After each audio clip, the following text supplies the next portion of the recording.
Dot के relief के बाद क्या वोडाफोन आइडिया सर्वाइव कर सकता है? देखो मेंबर्स, मैं आपके लिए यहाँ पे डिटेल केस स्टडी लाया हूं। मैंने काफी कॉम्प्लेक्स डेटा फाइंड आउट करने की कोशिश की है और आपको मैं शॉर्ट एंड सिंपल में समझाऊंगा। और अगर मैं वन शॉट आंसर करूं तो definitely yes, Vodafone idea survive कर सकता है। बट देखो, ऐसा नहीं जो हम लोग सोच रहे थे। ठीक है, आप शॉर्ट एंड सिंपल में ये समझो कि कंपनी पे इतना डेट था और कर्जा जो इंटरेस्ट होता है, ठीक है, वो इतना था कि वो चुका ही नहीं पा रही थी। ठीक है, तो आप ये समझो कि इंटरेस्ट को यहां पे दो भाग में डिवाइड कर दिया। ठीक है, एक भाग जहां पे 10 साल की अंदर देना पड़ेगा और दूसरा इंटरेस्ट 10 साल के बाद देना पड़ेगा। प्रिंसिपल अमाउंट प्लस इंटरेस्ट 10 साल के बाद देना पड़ेगा। ठीक है, तो ये जो दो भाग में डिवाइड हुआ उसकी वजह से यहां पे कंपनी अभी के लिए सर्वाइव कर सकती है। ठीक है, क्वेश्चन नंबर 2, क्या कंपनी प्रॉफिटेबल हो सकती है नेक्स्ट क्वार्टर से ही या नेक्स्ट ईयर से ही? Answer is no, company profitable नहीं होगी। मैं आपको इस वीडियो में समझाने की कोशिश करूंगा, बट आप ये समझो कि कंपनी के जो लॉसेस होंगे वो नैरो होते हुए दिखाई दे सकते हैं काफी हद तक। और एक टाइम शायद ऐसा भी आएगा कि शायद कंपनी प्रॉफिटेबल बनेगी 2029 2030 के अंदर। ठीक है, बट कंडीशन ये होगी कि कंपनी को अपने जो बोलते हैं ना यहाँ पे पैसा, ठीक है, जो चार्जेस लेते कस्टमर से, वो थोड़े से बढ़ाते रहने पड़ेंगे हर 2 साल के अंदर और नया लोन नहीं लेना चाहिए। अगर ऐसा करते तो शायद कंपनी प्रॉफिटेबल बन सकती है। ठीक है, क्योंकि अभी देखो हम लोग कोई 100% नहीं बोले, ये प्योरली एक एजम्पशन है जो मैं आपको एक्सप्लेन करके बताऊंगा, बट शॉर्ट एंड सिंपल में अभी के लिए सर्वाइव कर सकती है। ठीक है, चलिए यहाँ पे वीडियो को डिटेल में समझने की कोशिश करते हैं। और देखो, अगर वीडियो मेरे पसंद आए, वीडियो को जरूर शेयर करना, चैनल पहले सब्सक्राइब कर लेना, क्योंकि ऐसी इंफॉर्मेशन मैं लाता रहता हूँ। प्लस हिंग कॉपर के बारे में या ओला, स्विगी, जोमेटो, रिलायंस पावर, बहुत सारी केस स्टडी ऑलरेडी मेरी चैनल पे है। आप जाके सर्च कीजिएगा case study bye stock market fund, आपको मिल जाएगी। ठीक है, चलिए ओके। मैं अब मेरी स्क्रीन पे फोकस करते रहेगा। अगर आप ध्यान से देखोगे तो वोडाफोन आइडिया रिसेंटली 8% जंप करता हुआ दिखाई दिया, बिकॉज टेलीकॉम ने एजीआर रिलीफ दे दी। ठीक है, अब देखो सिचुएशन समझो, एजीआर रिलीफ कितनी दी? तो कि 86,000 करोड़ की जो यहाँ पे ड्यूज थे, ठीक है, कंपनी का जो डेट था 86,000 करोड़ के, उसमें रिलीफ दी गई। अब कंपनी में टोटल कितना डेट है? तो कि 2,03,000 करोड़ का यहाँ पे अप्रोक्सीमेटली 2,30,000 करोड़ का डेट है, जिसमें सिर्फ 83 या 86,000 करोड़ पे रिलीफ दी गई। लेकिन बाकी का डेट का क्या? बाकी का डेट तो होगा ना। ठीक है, तो उस पे इंटरेस्ट चुकाना पड़ेगा वोडाफोन आइडिया को, और उसी की वजह से कंपनी अभी भी लॉसेस में रह सकती है। हालांकि कम होगा, बट अभी भी रह सकती है। ठीक है, अब गवर्नमेंट ने क्या किया, ध्यान से समझो, स्क्रीन को देखिएगा। गवर्नमेंट ने ये किया कि इनका जो टोटल 86,000 करोड़ का ड्यूज था, आप यहां पे देख सकते हैं, एग्जैक्ट नंबर यहां पे है स्क्रीन पे, 87,695 करोड़ का जो ड्यूज था, डेट था एजीआर का, ठीक है, उसको दो भाग में डिवाइड कर दिया गया। ठीक है, पहला भाग में जहां पे इनको 6 साल के अंदर 26 से लेके 2031 तक सिर्फ पर ईयर 124 करोड़ का आपको पेमेंट करना पड़ेगा। ठीक है, उसके बाद 2032 से लेके 2035 तक यहाँ पे 100 करोड़ का पेमेंट करना पड़ेगा पर ईयर। ठीक है, और बाकी का जो अमाउंट होगा, ठीक है, वो कंपनी को 2036 से लेके 2041 के अंदर इक्वल इंस्टॉलमेंट में पे करना पड़ेगा। ठीक है, तो शॉर्ट एंड सिंपल में ये जो टोटल अमाउंट था वो था 87,695 करोड़ का, जिसको स्प्लिट कर दिया यहाँ पे। ठीक है, हालांकि ये अमाउंट का पहला, आप ये समझ के चलो कि पहले 10 साल के अंदर कोई ज्यादा अमाउंट नहीं देना है, पर ईयर 100 करोड़ है जो मिनिमम अमाउंट हम लोग यहाँ पे बोल सकते हैं, बहुत ही नेग्लिजिबल अमाउंट है। ठीक है, तो ये जो छोटा डेट था उस पर रिलीफ दी गई।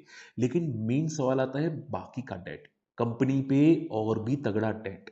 अगर हम लोग 87,695 करोड़ को डेट को रिमूव कर दें, ठीक है, तो बाकी का डेट है 1.3 लाख करोड़ का। आप मेरी स्क्रीन को फोकस कीजिएगा। ठीक है, अब वो डेट कौन सा है? तो कि बैंक से जो लोन ली होती है, उसके अलावा स्पेक्ट्रम चार्जेस होते हैं, ठीक है, वो मिला के करीब करीब 1.3 लाख करोड़ का डेट है। ठीक है, अब वो जो डेट होगा उस पे तो कर्जा चढ़ेगा, इंटरेस्ट चढ़ेगा। ठीक है, तो वो इंटरेस्ट हर क्वार्टर में आपको दिखाई देगा। अब वो पूछे सर, तो फिर एजीआर के ड्यूज का इंटरेस्ट कितना कम होगा एवरी क्वार्टर या एवरी ईयर, और पेंडिंग जो ड्यूज होगा उसका इंटरेस्ट कितना लगेगा वो मुझे बताओ। ठीक है, तो आपके लिए मैं सिंपल कैलकुलेशन करके आया हूं और ये आपके लिए बहुत काम आ सकता है समझने के लिए। समझो, अब 1.3 लाख करोड़ का जो डेट है, पेंडिंग डेट, ठीक है, उस पे मान लो इंटरेस्ट पकड़ के चलते हैं यहाँ पे 8%, 9%, 10%। तो स्क्रीन को फोकस कीजिएगा, उसके हिसाब से कंपनी का जो क्वार्टरली अमाउंट पेमेंट बनता है, ठीक है, एक क्वार्टर का, वो अराउंड बनता है 2 लाख 2200 करोड़ का पर क्वार्टर। ईयरली बनता है 8,800 करोड़ का। ठीक है, बेस्ड ऑन 8% इंटरेस्ट, और अगर 10% इंटरेस्ट होता है तो 3,250 करोड़ पर क्वार्टर। ठीक है, और मैक्सिमम 13,000 करोड़ पर ईयर। तो आप ये समझ के चलो कि मैं यहां पे, आप मेरी स्क्रीन को फोकस कीजिएगा, अगर एक रिजल्ट बात करो, एक क्वार्टर रिजल्ट की, ठीक है, तो उस पे कितना इंटरेस्ट बन रहा है? 4,784 करोड़, 4,784 करोड़। अगर मान लो उसमें से मैं यहां पे, ठीक है, ये जो आपको दिखाई दे रहा है, तो उसकी जगह पे आपका अमाउंट कितना आ जाएगा? 2,200 करोड़ या 3,200 करोड़। ठीक है, तो जो 4,700 करोड़ है वो इंटरेस्ट कम होके टोटल आ जाएगा 2,200 या 3,200 करोड़ का। ठीक है, तो वो अमाउंट कम हो जाएगा। तो फाइनल अमाउंट कितना रहेगा जो कंपनी का लॉसेस है? तो मान के चलो, अगर आने वाला क्वार्टर रिजल्ट में कंपनी 5,500 करोड़ का लॉसेस करती है, ठीक है, पहले ईजीआर ड्यूज से पहले, जो रिलीफ मिले थे उससे पहले, तो उसके बाद कितना लॉस करेगी? तो आप ये समझ के चलो कि यहां से कम 2500, अराउंड 2,000 करोड़ का यहाँ पे लॉस कम हो जाएगा। 2,000 से लेके 3,000 करोड़ का हम लोग एवरेज पकड़ के चलते हैं, तो उतना लॉस कम हो जाएगा। तो स्टील कंपनी का अभी भी लॉस बचता है, ठीक है, 2500, अराउंड 2500 करोड़ का यहाँ पे लॉसेस बचता है। ठीक है, अभी के लिए। ओके, तो शॉर्ट रेंज सिंबल में अभी भी कंपनी लॉसेस कर सकती है। वो लॉसेस कम होंगे, कितने होंगे वो मैंने आपको बता दिया है, आप माइनस करके चल सकते हैं। ठीक है, तो शॉर्ट रेंज सिंबल में इतना कंपनी का लॉसेस दिखाई देगा। हालांकि अगर आप ध्यान से फोकस करोगे तो इनका जो क्वार्टरली बेसिस पे प्रॉफिट है या लॉसेस बोलते हैं, वो डिक्लाइनिंग मोड पे है। ठीक है, यानी कि कंपनी अपने प्राइसेस बढ़ा रही है, लॉसेस डिक्लाइनिंग मोड पे हैं, और अगर ये इंटरेस्ट कम हो जाता है तो और लॉसेस कम हो जाएंगे। ठीक है, तो माना ये जा रहा है कि कंपनी FY28 तक ब्रेक इवन पे पहुंच जाएगी। ठीक है, अगर अपना डेट नहीं बढ़ाती है, और FY30 तक यहां पे पॉसिबल प्रॉफिटेबल बन सकती है। बट ये टेम्पररी प्रॉफिटेबल होगा, क्यों? क्योंकि अभी भी पेंडिंग ड्यूज बाकी है। ठीक है, वो ड्यूज 10 साल के बाद लिए जाएंगे।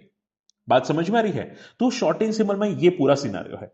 अब आप बोले सर कंपनी अभी भी लॉसेस में है, तो फर्क क्या पड़ा, फायदा क्या पड़ा? फायदा पड़ा कैश फ्लो का।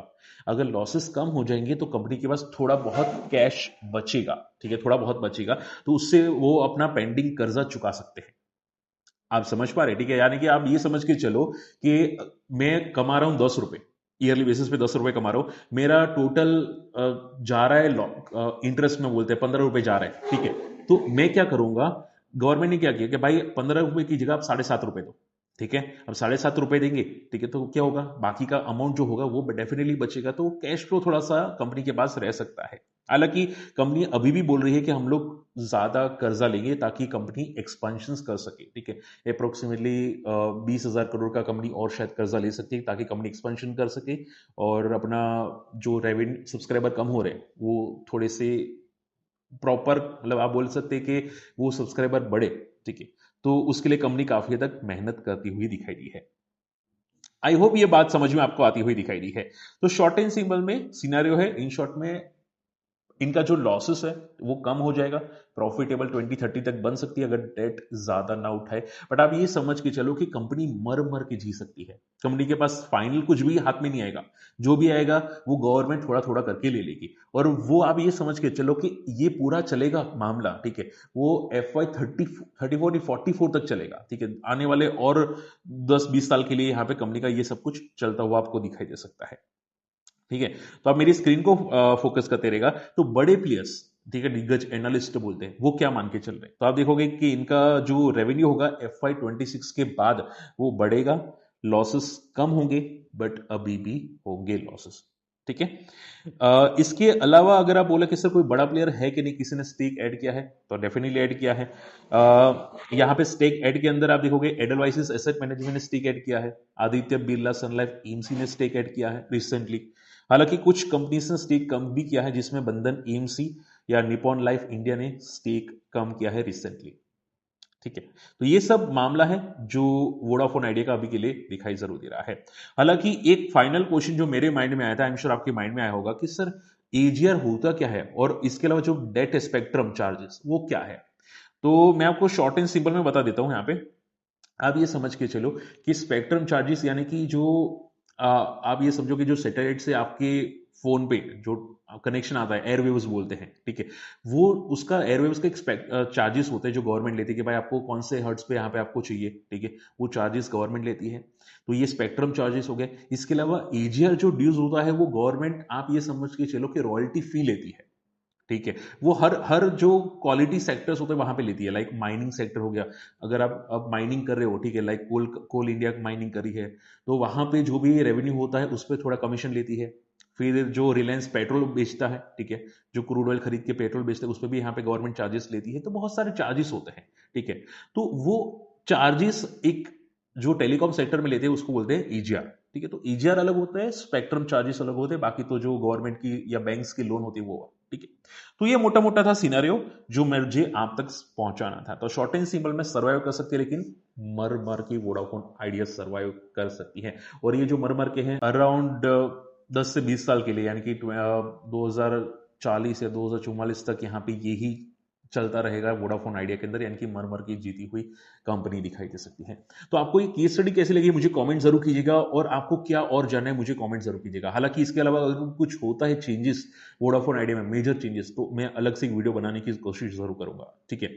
पसंद है कि नहीं कमेंट कीजिएगा। बाकी मिलते हैं अगले वीडियो में। बाय।